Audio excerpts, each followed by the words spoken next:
Good evening, welcome. On behalf of the Economics Department, I would like to welcome you to tonight's event. My name is Eva Paus. I'm a professor in the Economics Department, and I have the great honor and privilege to introduce tonight's speaker. Branko Milanovic. Branko Milanovic is one of the world's foremost authorities on inequality, income inequality, whether at the country level or at the global level. He actually started studying inequality with his dissertation when he got his PhD at the University of Belgrade in '87, with a focus on income inequality in Yugoslavia. Professor Milanovic was the lead economist in the World Bank's research department for almost 20 years.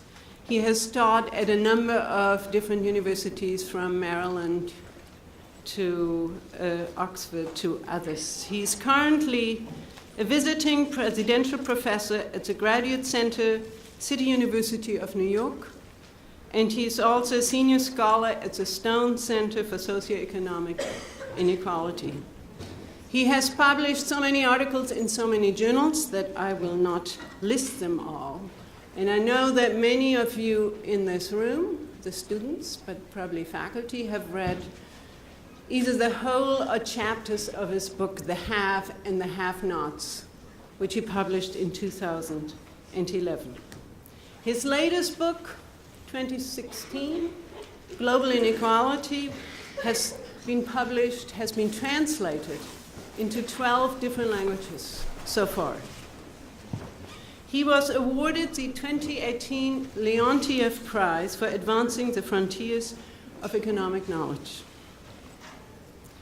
The implication of global inequality, the topic of tonight, is not just an academic question that we like to study, but it obviously has great political urgency in the US and around the world. So we are deeply honored to have Branko Milanovic with us tonight to discuss this important topic. Please welcome our speaker.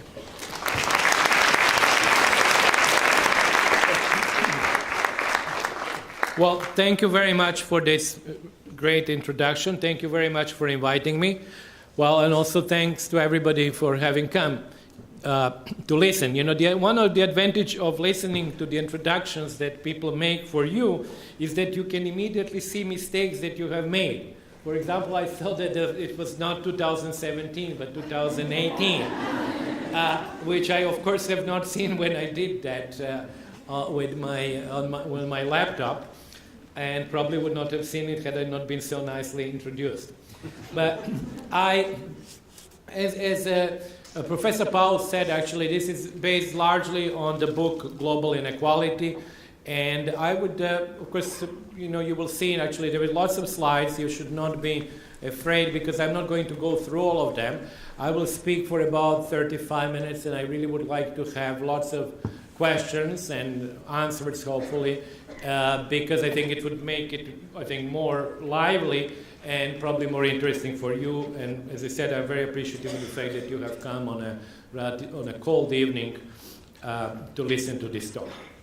So let me then tell you, as you can see here, what will be the structure of the talk. First, I actually would like to say something like, what is the definition of global inequality? How do we measure it and all that? I know that for many people it might seem very dry in the beginning, but if we don't really know what we are doing, and just call something global inequality and are not really sure what it is, then it's really difficult to sort of follow and understand. I will mention very briefly, several of the technical problems that we have when we study global inequality, because we really have significant problems with the data from different countries, or incomparability in some case. And then I would also say, very briefly, because there is much more to be said about that, how the world has changed between 1988 and 2013, and even most recent numbers that I have up to 2016. Now, this is the part where maybe some of you have already seen, where the so-called elephant graph appears, so that the elephant graph which shows the changes in relative incomes over the period of 25 years. And then I would say something about the political implications, two implications. One is what does difference in average incomes between the countries, what does it mean politically, what is the implication of that? And secondly, I would say something about migration. Neither of these two more political kind of excursus are necessarily very popular because many people find problems with them, but I think it's still worthwhile saying them and actually getting your comments on that. So let me start with some kind of key developments in global inequality. First of all, as I said before, I have to define what it is. Now, global inequality is, the first definition is will say, okay, this is really inequality between all citizens of the world, where actually every person in the world technically should enter with his or her income level. So you take, ideally, but I will show you, obviously I don't have the data from 7 billion people, but ideally you would actually have everybody in the world coming in with an annual income, and then you actually rank them from the poorest people to the richest. You obviously don't have that. So how do we do that? We essentially have to collect information from individual countries, and as you will see later, there will be about 120 countries on average that I have. And since you really do not have countries doing household surveys from which the data come, you don't have all of them doing it annually, only rich countries do that annually, then you really cannot do that picture of 120 countries every year. You have to do it every 3 years or every 5 years. I think gradually we would move to a situation where practically the entire world will be doing, all the countries will be doing annual surveys, but we are not there yet. So you actually then collect data. So you basically collect data from the US, China, India, Russia, Brazil, Malawi, Botswana, Chile, all the countries. And as I said, about 120 on average would produce that annually. Or at least, every 2 or 3 years, or even 5 years. But then the next question becomes, how do you compare these amounts? So you have incomes which are in very different currencies, obviously, and then you have to rely on yet another huge exercise on which I will not really have much to say, but it's a very big and controversial exercise that actually calculates price levels in different countries. So then you take incomes, for example, from India, and you have a numeraire, which is the United States, like 1, and you say, what is the price level in India? So if price level in India is 1/3 of the US, that simply means that people in India with $10 can buy as much stuff as people in the US with $30. And this is something which I think should be obvious. You guys travel, you know that, for example, if you go, for example, to Mexico, it is going to be cheaper than actually going to New York. It's simply that actually there are some regularities that poorer countries generally have lower price level because labor, for example, is less expensive. And then you have to adjust for that because people with a given income can buy more stuff or services in poorer countries than in rich countries. So once we have adjusted all of that, so we have gotten the data about the incomes, and then we have adjusted for the difference in purchasing power, then we are really ready to roll, so to speak. We are actually then ready to produce the numbers. Now, these are the numbers that are sort of historical, and obviously the further you go back in the history, the more sort of tentative or doubtful they become. I will not talk about how they were produced. It's actually not my numbers. It is actually numbers produced by François Bourguignon and Christian Morisson, and are based on what is called Angus Madison's database. What I did in this particular graph are actually using the new Madison numbers. I have actually kind of translated the old data that I mentioned from Bourguignon and Morisson into 2011 purchasing power parity. That's where these comparisons between the countries come from. And then, of course, extended the numbers all the way to 2013. So what you see here is that on the vertical axis is the Gini coefficient, which is the measure of inequality. Now, that Gini coefficient goes from 0 when everybody has the same income to 100 when one person has the entire income. These are obviously very sort of extreme positions. And what you notice there is that you take global inequality as I define it, and you notice that actually at the time of the Industrial Revolution, actually before the Industrial Revolution, the Gini was about 55. What you notice there that the Gini goes up. So inequality in the world goes up. Now, why does inequality in the world goes up in the 19th century? Essentially, it's driven by some countries, the Western countries, becoming richer. It's basically in Western Europe, North America, later Japan, becoming richer, whereas China and India in particular, because they're so big, so they're very important, stay really at the same level of income or even go down. And then you have this divergence of incomes, and the divergence of incomes increases global inequality. And on top of that, you have increase of inequality within each individual country. So these two forces are the forces behind that rise of inequality between 1820 and all the way to 1950s or the 1960s. And then you have essentially a plateau. And then we start having much better data towards the end of the last century. We now have, as I was saying before, micro data, we have household service and all of that, and that's where we are at this plateau of very, very high inequality. But what happens from about the turn of the century, from about 2000 onwards, is that we have, for the first time over the last 2 centuries, we have a decline in global inequality, and it is driven by the rise of Asia. And essentially it is driven by, first, the rise of China, because China starts as being a poor country and becomes richer, and as it becomes richer, it pulls lots of people in the income distribution upwards, creates something which you might call is an Asian or global middle class, and that reduces disparities and inequality in incomes in the world. Now, I will not talk more about that because I don't have time, but I'm sure this will come in questions, because one has to realize that there we have, in the current moment in the world, we are really in a very interesting position. On the one hand, inequality has become such a big topic, because in most countries of the world, inequality has been rising for the last 30 years and continues to rise. And that's why maybe most of you are here tonight. But at the same time, global inequality, for the reasons that I just explained, is on the decline.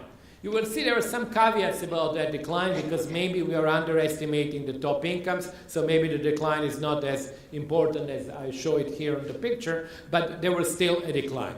So in other words, to give you an idea what it means that if I were to take each of these parts, like there are 3, on the left, in the center, and on the right, then within each of the group, you might have an increasing inequality, but when I put you all together, you might have a decline of inequality. And that would come because a poorer group generally becomes richer, even if within that group there is an increased inequality. For example, in China, you had a doubling of inequality compared to 30 years ago. But since China has become richer, lots of people in a global sense have become better off, and there was a decline in inequality. So this is kind of tricky. I'm sure you would ask me some questions, and I would have to explain it more. Now, when you look at this global inequality, you can also divide it into 2 parts. And these 2 parts are one part which is due simply to the differences in mean incomes between the countries, and the second part which is due to the differences within countries. As I already sort of alluded to that difference, the first one, which is differences between the countries, I call it location for simplicity. That basically means that you have rich countries and poor countries, and depending on your luck of a draw where you were born, you might end up in a poor or rich country. And if there are large differences in incomes between the countries, then obviously lots of global inequality will depend on location. To give you an idea what location is actually assumes that calculates overall inequality under the assumption that in each country everybody has the same income. So it assumes all Americans to have the same income as the average American, all Chinese as average income as average Chinese, and then calculates that inequality. And as you notice here, in the mid-19th century, we had location and class being approximately of equal importance. And then that process of divergence of incomes, or actually the rise of the West, if you want to call it, has created large income inequality globally, but it has created large income inequality in a particular way where location became a dominant form of inequality. So at that point, and actually that point is still now, it mattered a lot whether you are born in a rich or a poor country. So actually you are obviously much better off in general being born in a rich country, but you could be also much better off being born in a poor family in a rich country than being born in the, let's say, middle income family in a poor country. And I was on the train actually reading today a book which is called The Beneficiary.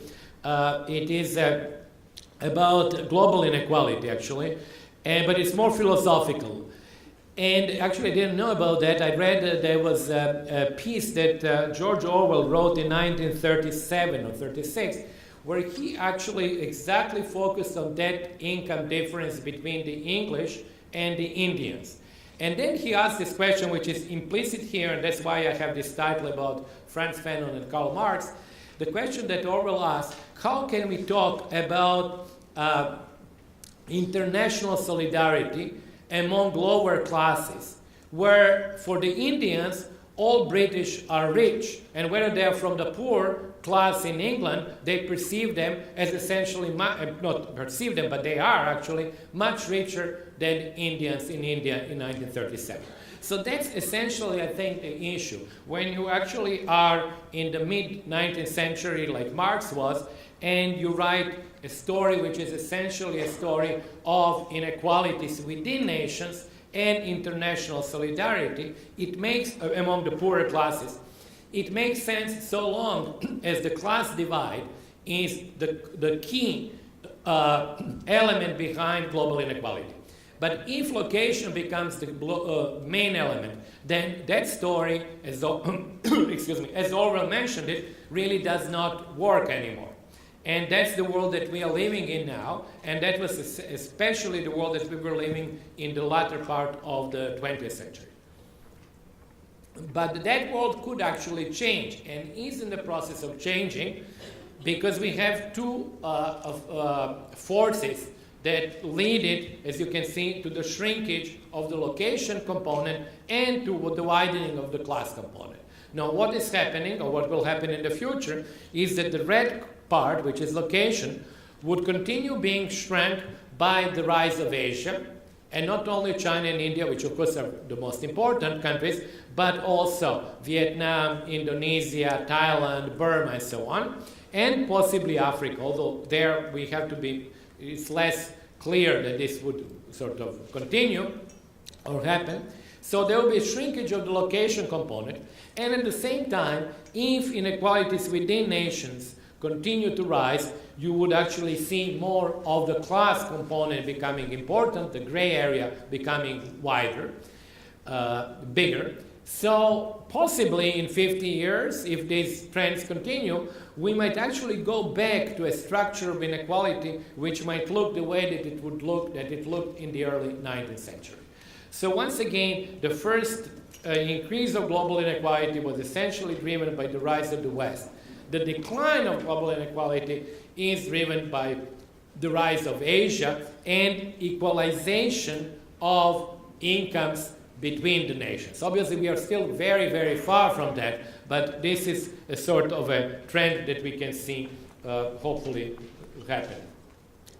So I would now have to really go very quickly, actually skip many slides, so don't be scared when you see like one slide after another being sort of being up there for about half a second.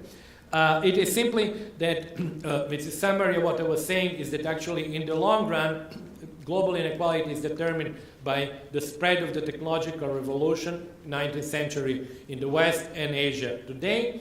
But in the medium term, which is like over like 10 years or so, is really the question that we ask, is within national inequality going up? So are the countries becoming more unequal among themselves, within themselves? And are the poor countries catching up? So the catching up or not catching up is this big issue of divergence or convergence. And of course, the most important thing is whether the convergence affects or is happening in the populous and poor countries. Because if you have a convergence across countries, but these are only small countries with very few people that are converging toward the Western incomes, obviously the effect for global inequality are not going to be the same as when you have China and India converging. So in that sense, really the size, the population of the countries matters a lot. So I would really then skip some of the slides, and I just want to say that these large gaps in mean country incomes that we have still today, although as I said they are somewhat less now than they used to be 30 years ago, raise two issues, and these are these more political issues.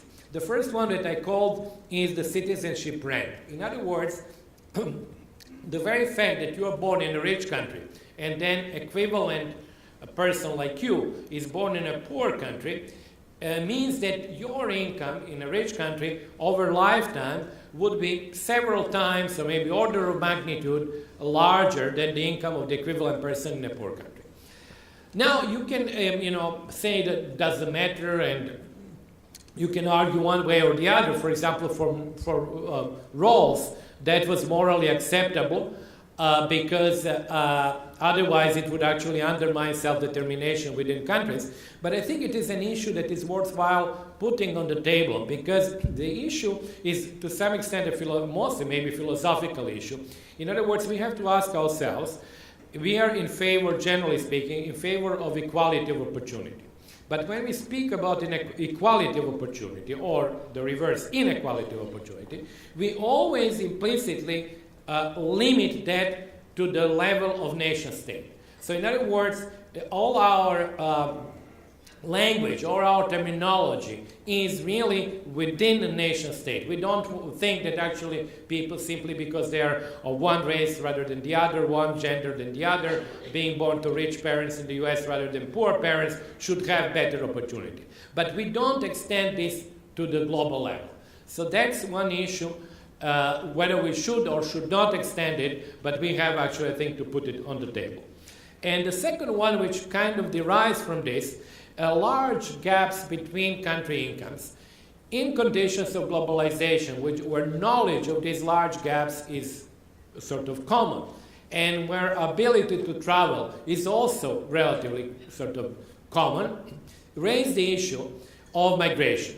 So migration, and I actually make quite an effort in my book to point this out, should be simply seen as another facet of globalization. We cannot talk of migration as something outside of globalization, which means, of course, free movement of capital, free movement of technology, free movement of ideas. It also means free movement of people. The question is that free movement feasible? Do recipient countries want to receive or continue receiving people? Is there an equivalence between one factor of production, which is capital, and another factor of production, which is labor? And what type of policies we should actually think about? But whatever we actually come to conclude on that, and you personally might conclude one way or another, I think one thing which is very important is to think of this within the context of globalization, and to think of this within the context of globalization taking place with uneven distribution of incomes in the world. Because if all countries had, or most countries had similar incomes, average incomes, then there would be still migration. Some people like one climate, other people like the other one for cultural reasons. Some people might want to live in one country and the others would like in the other one, but there will be no systematic forces. If you have, however, large differences in income, then systematic forces are there, because you can multiply your income by a factor of 5 or 10 just by moving to a different country. So this is something that also we have to keep in mind. So let me then show you how big these differences are, just on the example of like some large countries. And on this graph, what you have is that on the horizontal axis, you have people's percentile position, which means if you're number one, that's the lowest 1% in your country, so the poorest 1%. If you're number 100, that's the highest percentile in your country. So then you basically say, okay, let me take your income And let's suppose you give me your income, and I take that income and I say, okay, here is my data. Here are my data for the United States. In the U.S. income inequality, you're at the median, which means you're at the 50th percentile. So half of the Americans are richer than you, and the other half are poorer. And then I ask you, like, okay, so where do you think you're in the global income distribution? Now, the answer is on the vertical axis. And if you think of this, if I ask you that question, I think you would say, well, thinking of the fact that the US is a rich country, you would say, well, I cannot be at the 50th percentile in the world. I have to be higher than the 50th percentile because US is richer, so the US 50 must translate into some bigger number globally. And that's exactly what you see here, actually. If you were to draw the line from the 50th percentile in the middle, you would actually, it would cross the US line, I mean this US position, at something like the 90th percentile, 92nd percentile globally on the vertical axis. Or in other words, even the very poorest Americans are above the global median. So this may not be like the bottom 1%. We have recently seen, for example, the work you might have seen of Agnes Deaton, who actually argues that there are deep pockets of poverty in the United States. And there is no doubt about that. So it could be that actually the bottom 1% in the US is much lower than I have here. But we are basically sort of putting that number here, the third or the fourth US percentile. And of course, everybody else in the US is, of course, richer than the global median and so forth. Now, what is striking is not actually this fact, which that people in the United States are rich, is that how much richer they are than people in poor countries like India, where even if you look at the people who are around the 80th percentile in India's income distribution, they just come to the level of the lowest percentiles in the US. So there is a large, obviously, as you can see, huge gap there. So the surprise there is not that the poorest Indians are among poorest people in the world. The surprise to some extent that even the middle-class Indians are relatively poor compared to the poor Americans.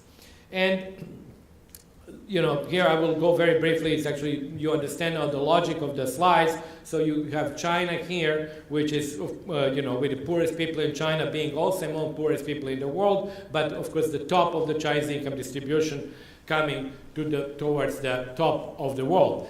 And then with the more recent data, actually, unfortunately I don't have it here, but with the more recent data for China, that becomes even more exaggerated, so that the top is now really reaching into the top of the world. And this is also lots of people there, because each percentile in China is about 13 million people. So if you were to actually break China into smaller units, then you would actually have people at the very top. And then let me show you, this is Russia. And then another country which I often show, which is very sort of interesting, is a country where you have people who are very poor and who are among the poorest people in the world. You have people in the middle and a fairly large middle class, but then you have also people who are in the global top 1%. So that must be a country which is very unequal and which is in itself kind of mimicking the world. And two countries actually stand out and can really do very good sort of representation of the world are Brazil and South Africa. They are both large countries, and they really within itself contain people who are really poor by global standards, people who are the middle class by global standards, and people who are even the top 1%.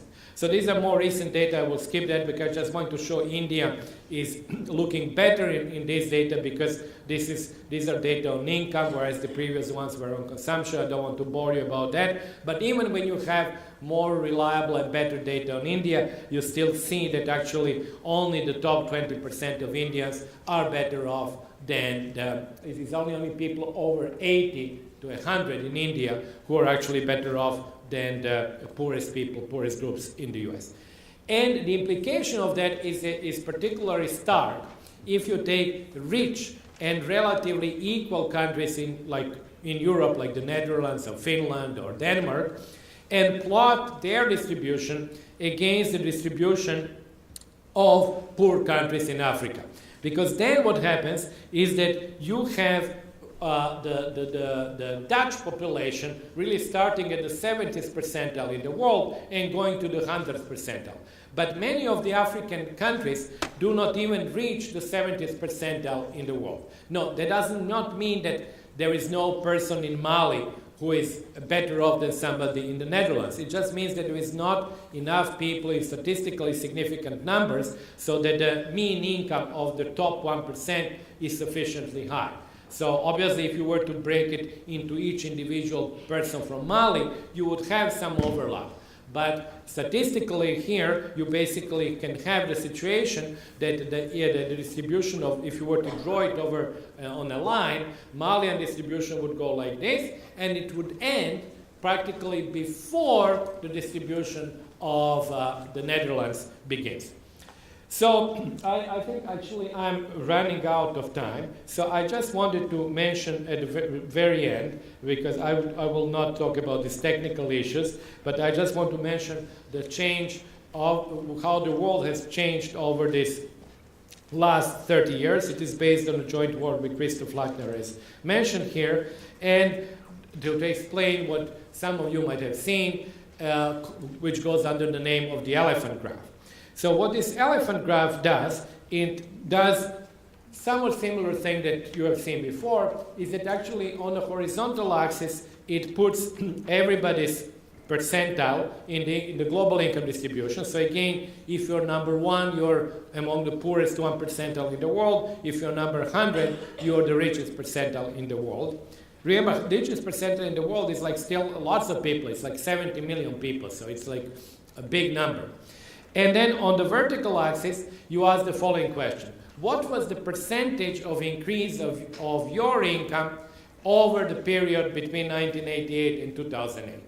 And then you draw you get, when you look at these numbers, you get a graph which looks like that.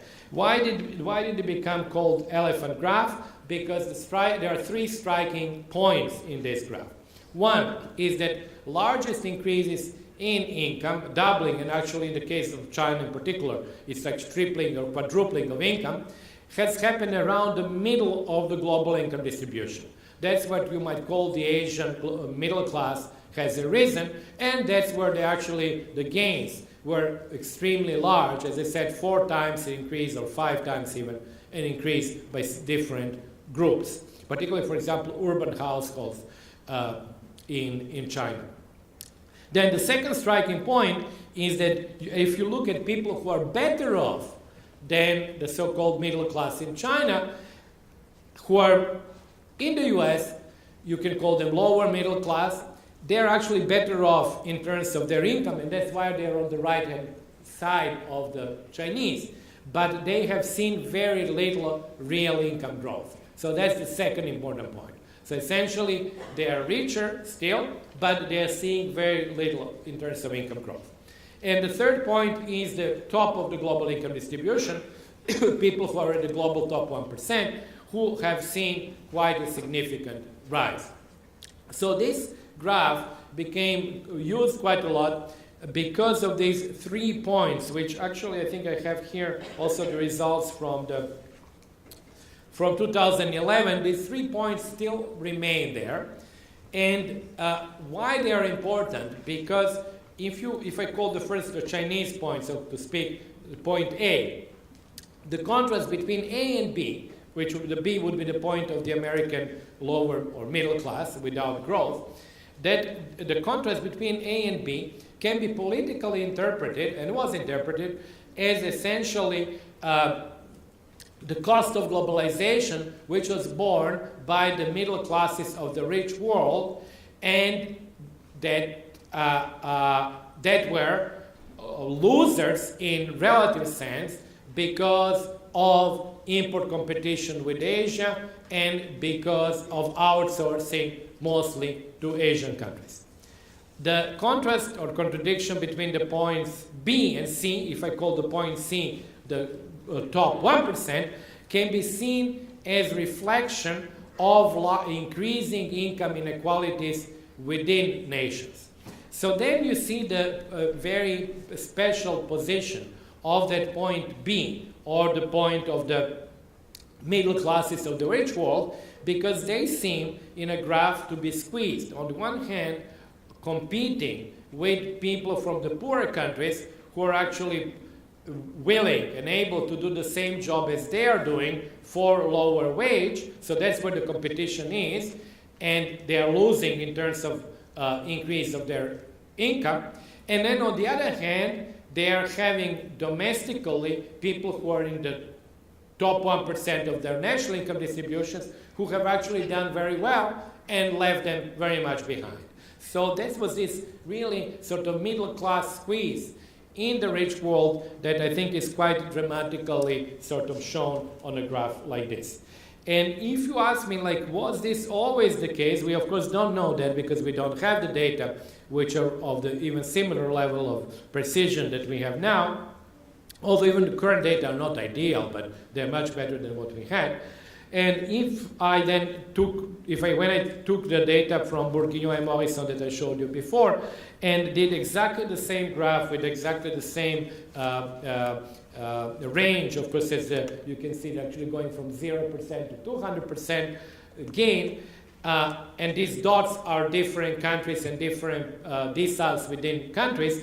What you notice here is that actually between 1970 and 1992, there was the shape of the curve was not the same. In other words, you did not have this dramatic gain in the middle and this significant absence of growth among the middle classes of the rich world.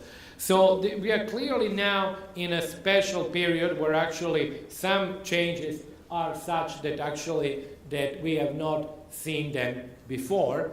And the question can be raised, and I think it has many political implications. The question can be raised if indeed the reasons that have led to the low growth of the middle classes in the rich world are, as I explained them, competition with rising or emerging market economies and weakening social protection or indifference of their own country's rich.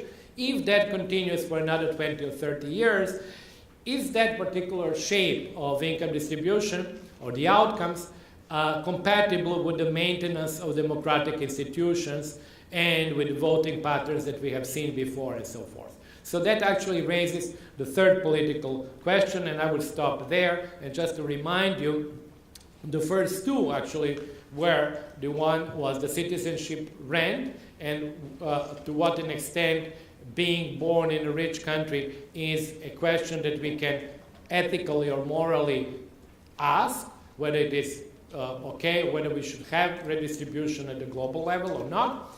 The second question, what were the implications of that for migration? And maybe in the Q&A I would say a little bit more about a possible way to handle migration in the future. And the third question is that political question which has to do with the very uneven outcomes among different classes in the rich world over the last 3 decades, and whether that, if that particular pattern persists, whether it is compatible with democratic institutions or whether it would lead to even greater rise of populism or right-wing movements and so on.